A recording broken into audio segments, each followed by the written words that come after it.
the companies winning with AI aren't the ones with the biggest budgets. They're the ones who are starting right now. If you've been waiting for someone to cut through the noise and show you exactly how AI can transform your work, your wait is over. Your competitors have already signed up. I'm Kenny, founder of Brim and the host of the AI Opportunity. Welcome to the AI Opportunities weekly Q&A. So this week, super excited. We've had a really interesting question come in from a guest that listens from Reno, Las Vegas. I've not been to Reno, but I hear it's a really lovely place. And Bruce, thank you so much for sending in your question. So Bruce's question is, he keeps hearing a lot about people saying that AI takes action, but his experience is he's using chatbots. And so we thought this week it would be really a useful exercise to kind of explain what is happening with AI and what do people mean about AI that takes action. Now, for us, we think this is a real powerful distinction because this is where we see real value when it comes to AI.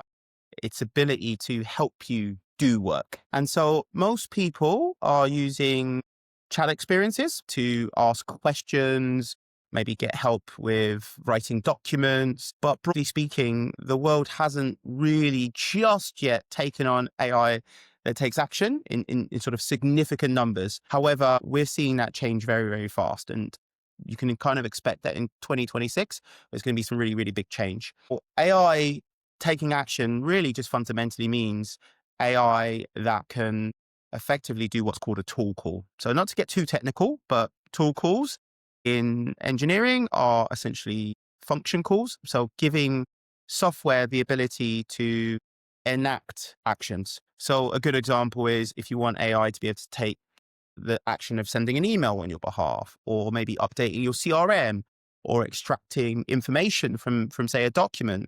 We're going to really move away from this world where you have to essentially be typing all the time to just get advice, to a world where you can actually just say to your AI system what you'd like it to do, and it can do it for you. And that is going to be really something very, very exciting. And you might be wondering, well, that seems really scary. And, what makes that a successful action? For AI to be able to do this well, it needs to be able to do really three things. So it needs context. So it needs to understand, the email, how your CRM is set up, the data. So without context, AI is pretty useless.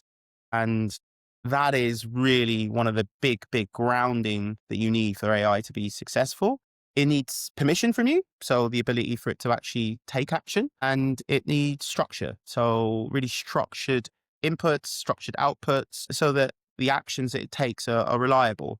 And again, as I said at the start, which was a little bit technical, it needs the ability to actually take those actions. So execute, do what our sort of tool calls. And so all of this put together, probably you're wondering, well, what the hell does that mean? Well, fundamentally, to put it into really simple terms, it needs the ability to integrate with your existing systems. AI that cannot use either existing systems or systems that you use in your business, I suspect we're going to see over the coming years is going to be pretty underwhelming. Whereas AI that has permission, has context, has the ability to essentially follow rules in your existing systems is going to be really, really, really powerful. Now, every system out there is going to claim to be offering AI.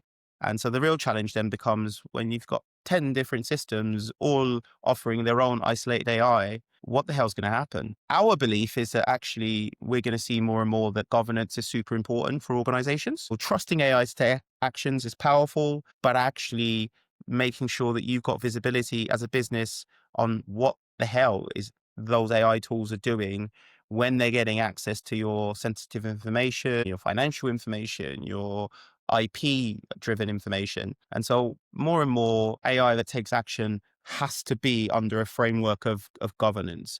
And so that's the shift that you're certainly going to be seeing next year, Bruce. I hope that kind of helped explain what we mean by AI that takes action. So to summarize it, the mental model today is AI that responds.